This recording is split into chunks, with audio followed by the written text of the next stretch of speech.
Mark was, kind of trying to explain voter suppression to one of the sort of leading civil rights litigators in the country, the head of the NAACP Legal Defense Fund. He was arguing about whether vote by mail in Trump's post was like accurate and whether or not vote by mail in the United States is under contention when we know for a fact that Mark Zuckerberg votes by mail. He doesn't show up to the polling place, just like Donald Trump. So does a number of Donald Trump and his entourage, I might add. Yes, Donald Trump, his family, they all vote by mail. Like, in fact, we were probably on a call with about 8 people, and probably everyone on that call probably votes by mail. But somehow now this is under contention because Donald Trump has said it. And so, we really push back on these ideas of misinformation and disinformation. But I had to be really clear sort of on that call when I said, what are we doing here? I don't understand why we keep coming to the table. And my team had been working on a boycott strategy, an ad boycott strategy, but we were at the table. So we were also trying to figure out, and over these years, how to get them to do things, because we knew we didn't have the legislative and political power to make change given the political dynamics in Washington. We also knew that we have an election in November. And so we are under sort of a tight timeline to get them to do some things about misinformation and disinformation about elections, specifically because of how it was weaponized against Black people in the 2016 election to suppress the Black vote. So we're under sort of tremendous amount of pressure, but I'm on this call why do I keep showing up to these meetings? And I knew that we actually had to do something different if we were going to continue to be in this conversation. And so I left that meeting. I remember texting my team who had been working on the boycott and asking if we could jump on a Zoom the next day, because I wanted to see where we were at and how we were going to move forward. They said they were starting to hear from other organizations that were talking about a boycott. I said, great. We realized that there were a couple of other organizations that were also talking about boycotts, some of them with different demands than us. We got the groups together at some point. The groups came together and we started having a conversation about sort of our varying range of demands. And then we launched the boycott, which was going to be an ad pause for the month of July, but really June 1st, that meeting June 1st. And coming out of that meeting in June 1st, I felt like I was channeling in the media, from the New York Times to Bloomberg, that Mark Zuckerberg didn't understand civil rights, and I didn't understand why we kept coming to these meetings if he wasn't going to do anything about it. We tried everything possible to get them to do something, and we couldn't, and that's where we ended up with this boycott. Okay. Before we go into the actual campaign itself, can I just ask, in terms of some of your previous efforts, you said you kept coming to the table and meeting up with Mark, but they didn't do anything about it. I'm just curious. You also mentioned before that there was a PR firm and they were sort of almost attacking you in some ways. Can you take us through some of the tactics that were involved back then and why Facebook were targeting you guys specifically? Yes, I mean, we had gotten them to, I think we caught them off guard, Mark off guard, when he testified before the Senate, and Senator Booker asked him specifically about this civil rights audit, and then he had to commit to doing the audit in front of, after a long line of really tough questioning. And so I think that up until this point, they probably didn't view us as tough of a player as we actually are. And so at that point, I think internally at Facebook, they could no longer allow us to kind of hit them from the outside without sort of dealing with our credibility. And in the media and a lot of places, we had a lot of credibility. Color of Change is the only national Black civil rights organization in the United States that doesn't take money from corporations. So we don't take direct contributions. And so that does give us, so with a lot of media, the sort of filter that we're not speaking from someone else's voices. And so they specifically got this PR firm to start attacking some of the folks who do fund Color of Change, some of the individual donors, making claims that we were simply puppets of a set of sort of liberal and progressive donors, which, right, is a long-standing anti-Black narrative that has happened for hundreds of years when white liberals have supported Black movements for equality, whether it was Martin Luther King or SNCC, the Student Nonviolent Coordinating Committee, or other groups in the United States. Folks have said that they're nothing more than puppets, and why that's anti-Black is that it means that Black folks can't design and develop and make theory and make the case for their own sort of fights for freedom and justice, that we need other people sort of playing Geppetto. in the background. And so to the point where we sort of dealt with those attacks, but used those attacks because when New York Times exposed that they had this firm that was calling around and pitching these stories, Facebook was embarrassed. I mean, it just looked bad that they were like, they had this right-wing firm attacking this black civil rights group. They couldn't really explain it. Cheryl had to apologize at the meeting. Can I just ask you specifically, that next meeting that you had, where you said, look, guys, have you read the New York Times? I mean, how did that conversation go? What did they say? So, we flew out to their offices, me and two of my colleagues. At this point, it had already been exposed. They had to respond. We said that we would no longer meet. I said I would no longer meet with staff at Facebook. I would meet with Cheryl and Mark, but, no one else. I was like, they attacked our organization at this point. And especially because both Cheryl and the press was passing this off on other staff that had done this without her knowledge. And so we made the case that, well, that's, in order for us to believe you, you can't keep asking me to meet with these sort of people behind the curtain who are hiring PR firms to attack us. If this needs to be, at the C-suite level. And we ended up sort of in those conversations. And I'll say, Cheryl, to her credit, she apologized. We talked about a lot of the failures. We had a in-depth conversation. Mark stopped into the meeting to say hi. At that meeting, though, we got Cheryl to commit to releasing the audit. Because at this point, they still hadn't done anything. And they said they were doing this audit, but we didn't even know where the audit was at. And they hadn't committed to even releasing any of it public. And that's when they committed to releasing the audit public. And then they released the first phase about a month later. And then they released two other phases. The last phase recently came out sort of right as the boycott was kicking off.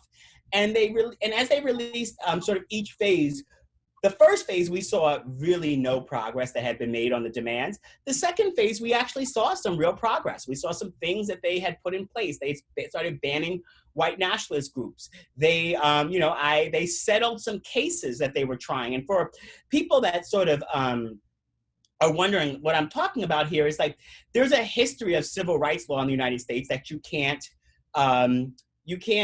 ban people from housing because of their race. You can't ban people from jobs because of their gender, right? But on Facebook, you could market ads directly at white people for housing. You could market jobs directly to men. You could do all these things to violate. And the ACLU and other groups were suing, and Facebook was in court arguing that these civil rights laws did not apply to them.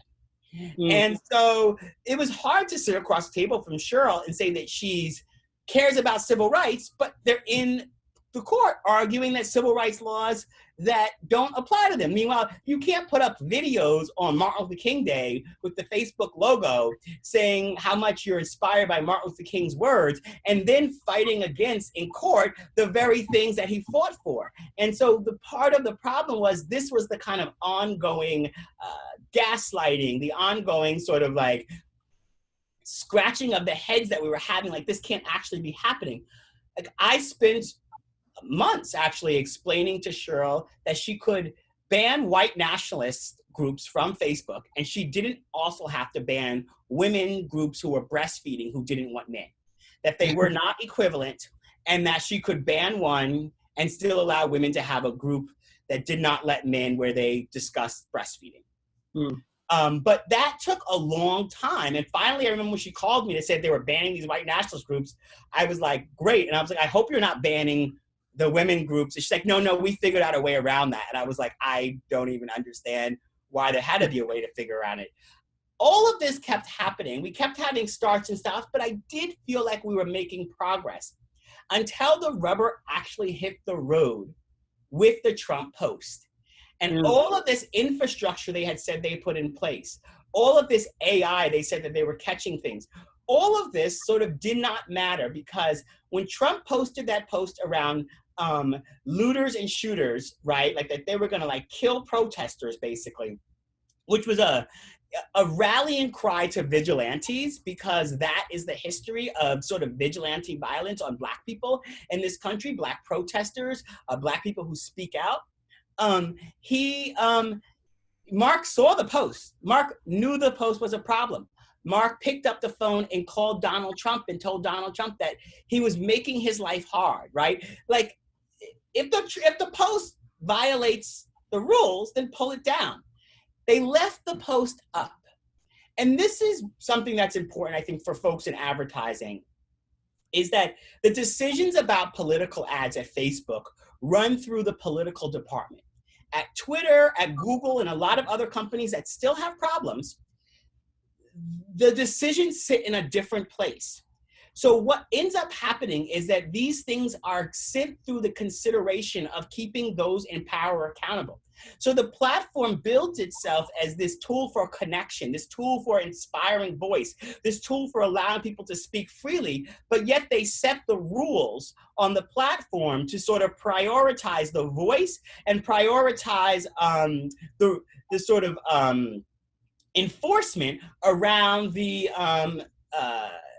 needs and the whims of those in power. Okay, so can we move back to the boycott itself? You've obviously gotten a few different groups together. You're starting to attract a few major brands. Can you take us through some of the brands that joined initially and how you sort of grew it? Mm-hmm.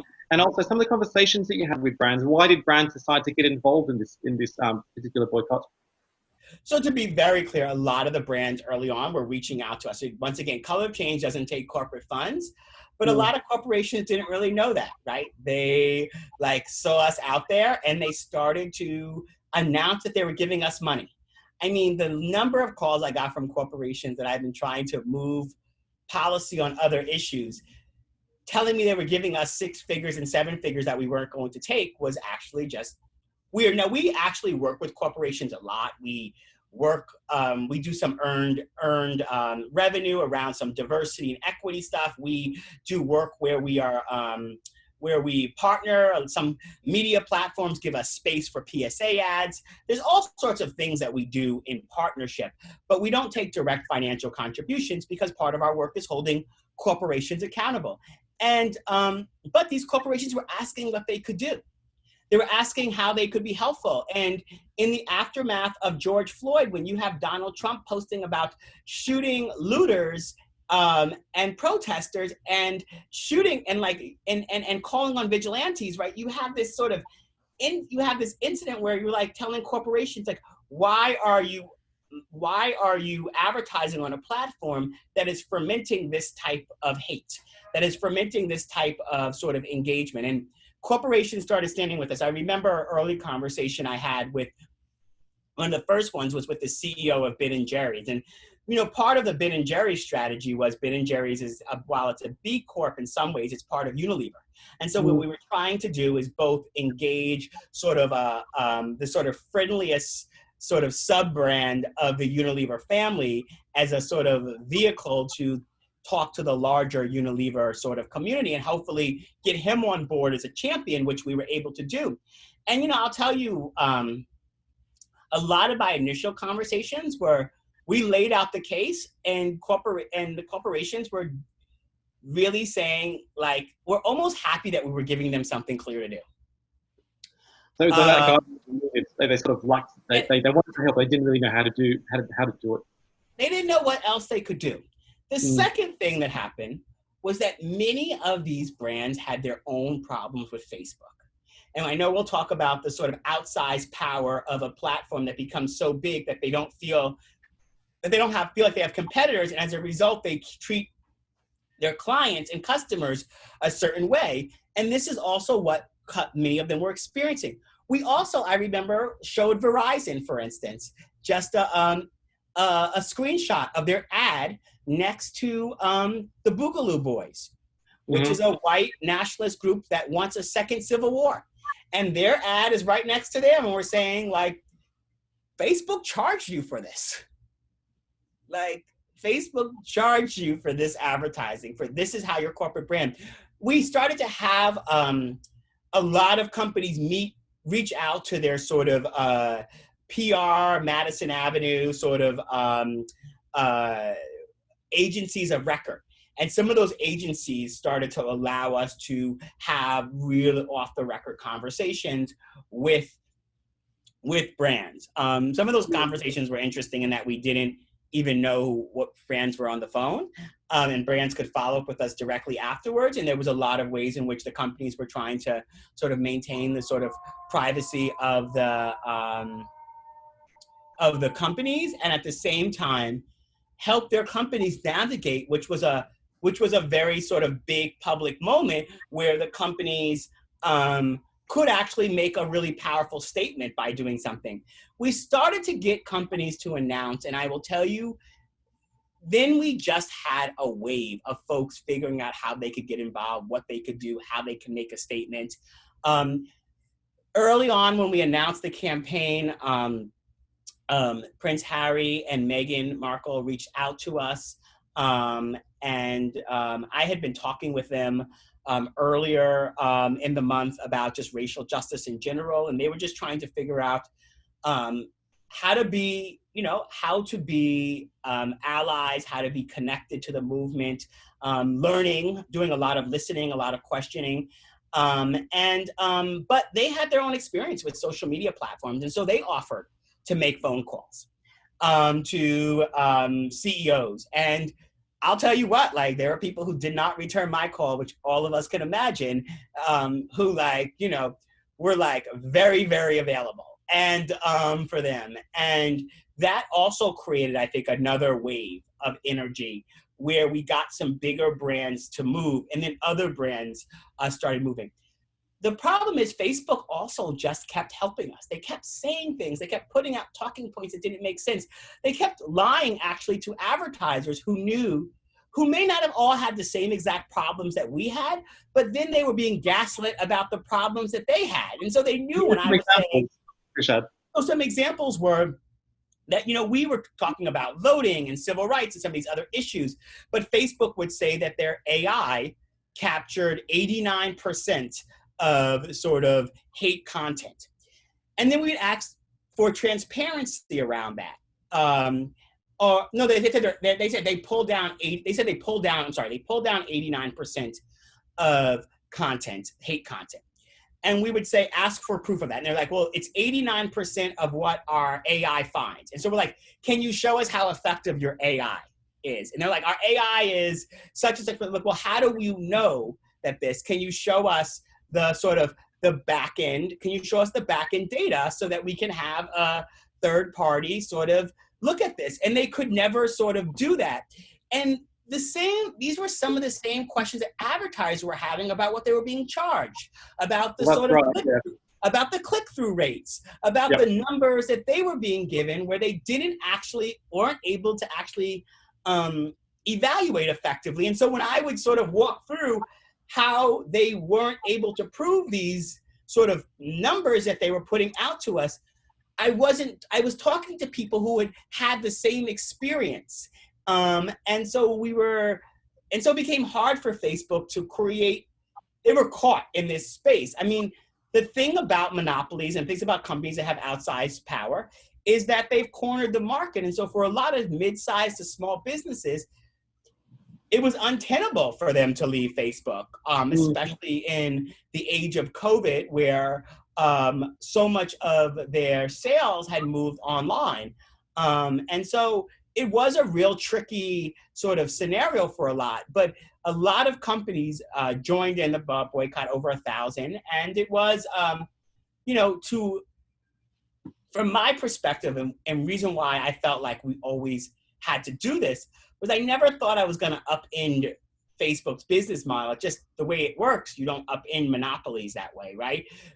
What I felt like was that we were dealing with a situation where Facebook wasn't nervous about disappointing us. And we had to shift and change the relationship to get them to actually come to the table and do some new things. We also had to raise the stakes nationally around the problems with the platform, because the long game is the type of regulation and rule change that makes it so that my nonprofit is not having to turn up each time there's a problem at Facebook. Okay, let's touch a little bit about some of the main achievements so far with the boycott. What would you say it has achieved? And what is the end game? What would you ultimately like to see from Facebook? So, we have a list of 9 demands. I would love for them to implement those 9 demands, but it still doesn't mean that I'm going to be Well, what are against some of the bigger ones? regulation. So one was long-term civil rights infrastructure, that where they are evaluating new policies and new practices, like through the lens. We wanted that to be a C-suite level position. That position ended up being a vice president level position that they have put in place. We're still waiting to see if they actually give it the sort of budget and power authority. It is a bit far away in the food chain from Cheryl and Mark. And so we are worried, like, will it actually have the power to evaluate sort of policies that are being developed? But the fact of the matter is that there needs to be a civil rights lens for a company that believes that civil rights laws don't apply to them. They actually have to create in some internal systems to make sure that they're not just trampling on civil and human rights. The second was third-party evaluation of their sort of ads. And, we got a little progress on that. It's going to be industry-based, and we believe that it needs to be independent and outside of the industry, but there's definitely some progress that's been made there. And so those are some of the places that we've gotten some changes. Obviously, yesterday, if people saw the news, this is the first time ever Facebook pulled down a Trump post. It was misinformation and disinformation about COVID-19, which, at the early days of COVID, Sheryl Sandberg called me to talk to me about all the stuff they were doing around it, because we had sort of pushed on them around some of the misinformation around COVID in Black communities. Particularly, there was this idea that Black people couldn't get COVID. There was also this idea that lupus drugs could cure COVID, and lupus drugs were flying off the shelves, and Black women are more likely to have lupus, and it was driving up prices. And so Cheryl and I talked about those things, and I ended up seeing, in some ways, the COVID moment of like how they jumped in illustrated to me that they can do things they previously said they couldn't. Like, Yeah, when okay. they actually cared about an issue, it was all hands on deck, and they figured out a technological solutions to things that they have told me that they actually can't do, that they actually can't solve for. And so what it was a further reminder, and I think affirmation, that the problems were incentive problems, not problems of technology, not problems of infrastructure. They were problems of will and desire. Okay, that sort of brings me to my next point. In terms of whether you believe an advertising boycott can be effective, I mean, I've read various reports which suggest that while you've managed to attract a lot of companies, a lot of large companies at that, I think it's only impacting about 6% of Facebook revenue or something of that size. Do you believe that ultimately an advertising boycott can have a meaningful impact to sort of drive that change that you want? Or do you believe that there needs to be other levers or things that you do to really force change with a company like Facebook? So a company like Facebook, I think, is the important piece of that question for me, because strategic insight is really important for us at Color of Change. We think about levers a lot, like where does our power lie, right? I have led a lot of different advertiser exits and boycotts. We got Bill O'Reilly fired from Fox because of the advertiser boycott. Glenn Beck fired from Fox. We've forced corporations to divest from the American Legislative Exchange Council. So we understand how to run these type of campaigns and have a history and a track record of doing them well. The reason why I didn't start off with an advertiser boycott is I always knew that we were in this interesting place with this company, the way that they were structured and situated. It's the same reason why I don't run an advertiser boycott against Rush Limbaugh, because Rush Limbaugh is supported by local advertisers in each radio market that he's in, not a whole set of national advertisers, which makes the pulling the levers on that type of campaign a tricky scenario, because he may lose Joe Pizza in Kalamazoo, Michigan, but it gets replaced by Bob's Toyota, and us having the sort of political levers to move it. And so I'm explaining all this to say, like, for us, there is a lot of theory before we go into this. What I recognize, though, that if we couldn't turn up the stakes and we couldn't make this a national case for the government, where our politicians were now paying attention because it was all over the news, that we were giving a pathway for corporations who were asking us what they could do, I didn't think we would ever have movement or have the opportunity to get closer to the type of structural change we needed. What I know is this, is that every day Facebook was coming out with new talking points to the corporations, because the corporations were sending them to us for us to respond to them. That they were frantically on the phone, having conference calls, that there were lots of internal fights, that there was uprisings of staff, that there was people slamming, their hands on the desk, that there was a lot of engagement.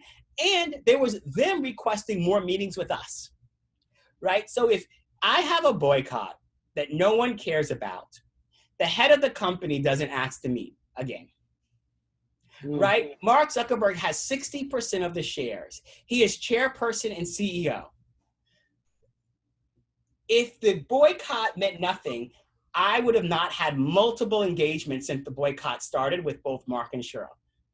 I've talked on the phone with Cheryl multiple times about the boycott and her pushing back on, and each time they say, well, we're not making these changes because of the boycott. And I'm like, okay, well, whatever floats your boat, make the changes.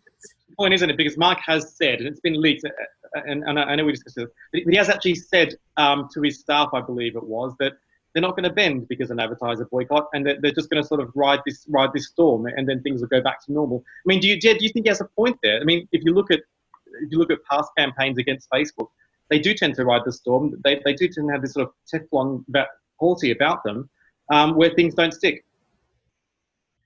I don't know. I mean, I think this is the big question, and this is the reason why I pivoted out of the back and forth negotiations we were having, because they weren't giving me what I needed either. And I know with the current sort of political makeup in DC, I'm not going to get legislation that's going to do anything. And so in some ways, we actually just had a whole bunch of roads, none of which looked good. And we had a set of corporations who wanted to join and do something. And so a lot of this was like us trying to navigate, how do we change the conversation around Facebook? I also thought, right, and I think that this still holds true, that if we got to a point where we had a really powerful advertiser boycott, where you have social justice organizations on one side, and you have major corporations, none of whom would be called social justice warriors, with the exception of maybe like Ben and Jerry's and a couple of others, because those Ben and Jerry guys are like, they're the real deal. They've got some politics that even some of my colleagues don't have. And so I'll say, like, if you have both of those folks, right, like together, and Facebook and Mark says he doesn't have to do anything, then what does the federal government's excuse for not seeing this as a company that has too much outsized power in the marketplace?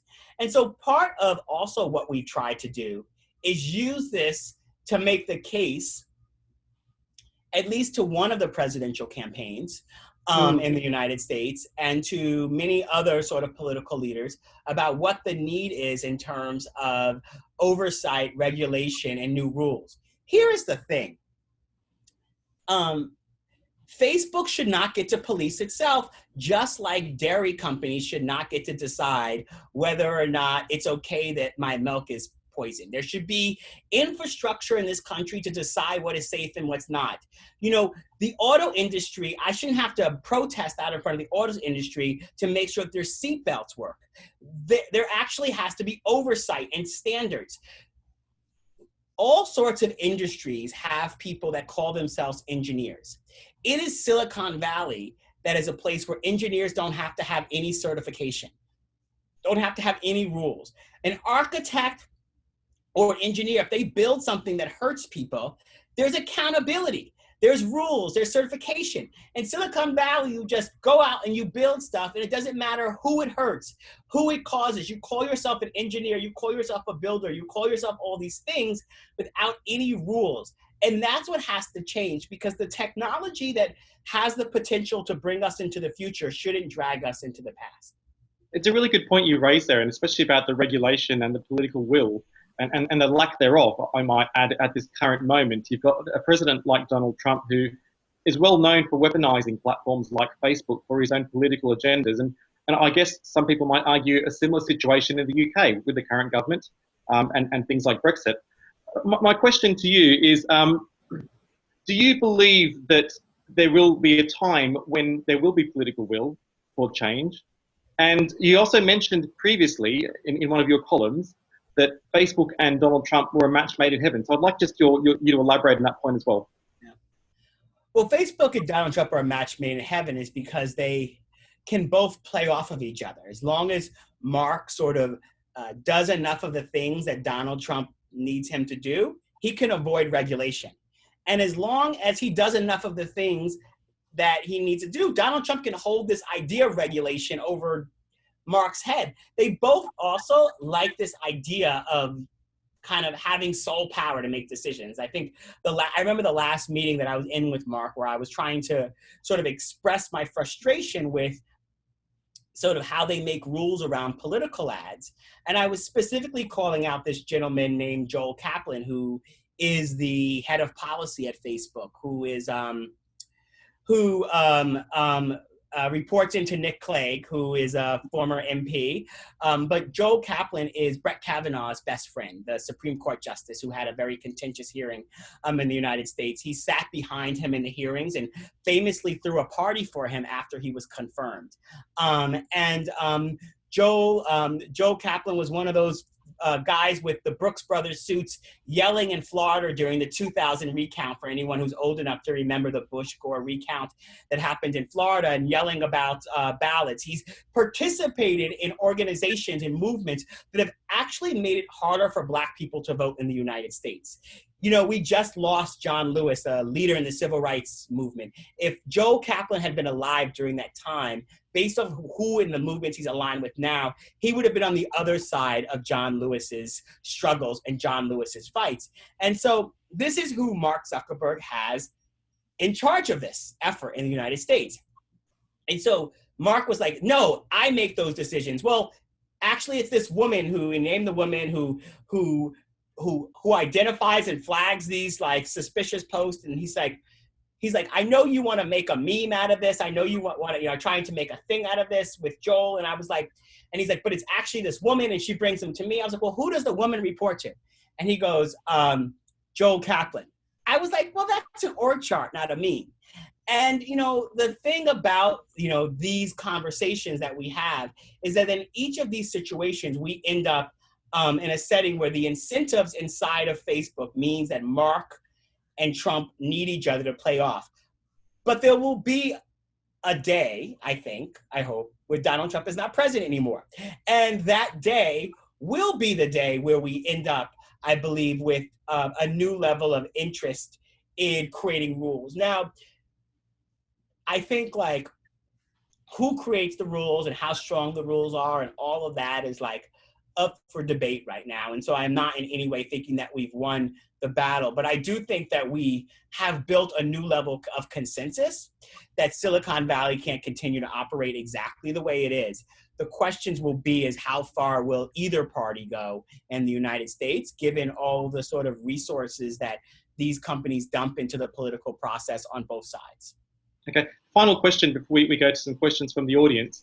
I just wanted to touch a little bit in terms of what you believe will be the lasting damage, the lasting reputational damage for Facebook. We've got a massive, massive boycott that's going on at the moment. I mean, do you see this having longer term implications for Facebook and some of its key advertisers? And also on the flip side, what about advertisers and brands that want to continue this? Is there a reputational issue for them to either continue it or to not continue it? Yeah, I don't know if we've gotten to the place where there's like deep reputational like damage for someone who is part of it. I do think we are in a moment, and a deep moment, where there's a lot of reward. And we've structured our campaign in reward, right? There are campaigns we run where we really target brands and demand things to do. This campaign was really about inviting brands into this. Inviting folks into being praised, inviting people to be part of something. We understand the ways in which Facebook's model is structured in such a way where it can make it hard for some companies to leave. And that's very different than when I tell a company to not support the O'Reilly factor, or we're going to paint you with the things that O'Reilly's saying. You can pull out of the O'Reilly factor and still reach conservative audiences, or you can pull out of the O'Reilly factor because of the sort of racist and sexist things he's done and still reach people. Facebook has cornered the market, so I think it's tricky. But I do think that there's a lot of reward. And I think more and more in the era that we're in, and if we look at, and I'm not just talking about millennials and Gen Z, but even if we were just talking about millennials and Gen Z and all the numbers on how they view brands and how they view their relationship to brands, but as those folks become incumbents in the marketplace, already, outsized spenders, right? You're going to have more and more sort of organizations. You're going to have more and more movements that will be rating, that will be highlighting, that will be holding accountable. I mean, already in the sort of efforts around the movement for Black Lives, we see all sorts of pushback on sort of civil rights washing, where companies are coming out with statements, but they don't align with their values. This is actually one of those places that's kind of easy for a company to align their values with things that they said, and they can say, well, you know what, we've joined this boycott because we watched what this platform was doing. And for a lot of companies, it also gives them the ability to separate themselves from Facebook. And if you're a company that's been under attack in different ways, how do you make yourself not the worst? It's an interesting thing you say about civil rights washing, isn't it? Because I think there's a lot of fear, specifically in terms of PR and trying to get that right, with companies scared almost of committing to some of these causes and being exposed as being hypocrites. Yeah. Well, I mean, they should be, because some of them have been really a problem. And so, I mean, the long game is for these companies to fix the problems that they have, is to make concerted effort for change. I mean, there is no group of people I would believe in I like to say in the world, but I'm going to say in the United States, as forgiving as Black people, right? To have hundreds of years of chattel slavery and to then fight to vote and to elect a Black president, like we are the protagonists in the story of forgiveness and voting and democracy and participation. No group of people have suffered more dignity and still show up. And so the ideas for these companies is not to civil rights wash, but to actually work on fixing their policies, because there can be a lot of reward in companies that take the right steps to actually, at the root level, structurally change their behaviors and align them with their words. Well, I think it's a lovely call to end our part of the conversation. Candace, do we have any questions from the audience? Yes, I am going to read a question from Cedric Brown that asks, since Color Change's model largely relies on digital activism, what alternatives are your programs using to work around not advertising on Facebook? Yeah, that's a great question. So the reason why we did not run this campaign as a targeted campaign at corporations is because we didn't ask nonprofit and political campaigns to stop advertising on Facebook. Unfortunately, I would like to not ever have to advertise on Facebook, but we have to fight misinformation and disinformation on a platform that has been weaponized against us every day. And in order to even for me to reach the people that have signed up for Facebook, signed up to follow us, I have to pay to reach those people in the middle of a policing crisis in America, and a crisis where Black people are dying. So we made it very clear to the corporate brands that we would still be advertising. What we wouldn't be doing on the platform was fundraise. And so we ended any type of ways in which we were fundraising on the platform or earning revenue. And we only did things in which we were working to fight back against misinformation and trying to advance civil rights policies. And in a moment where a lot of people wanted to give us money, that was a tricky sort of dance for us. And we just had to take that bullet and do other things and work other ways. And so the way in which we found solidarity with the companies was in not fundraising the same way that they were not earning sort of revenue, if that makes sense. Yeah, totally. Another question, I think, which These are very, very pertinent to people who are working in agencies or working in-house, the members of the PRCA, in terms of the fight against hate speech needs to continue. So in addition to perhaps increasing the boycott, the ad boycott, what else would you counsel brands to do? So I think brands need to ask more questions about where their ads are showing up. Will they be alerted if their ads start showing up next to things that have to be pulled down? Being as active of a consumer and asking the follow-up questions of Facebook, who will gaslight you and tell you things that are not actually true.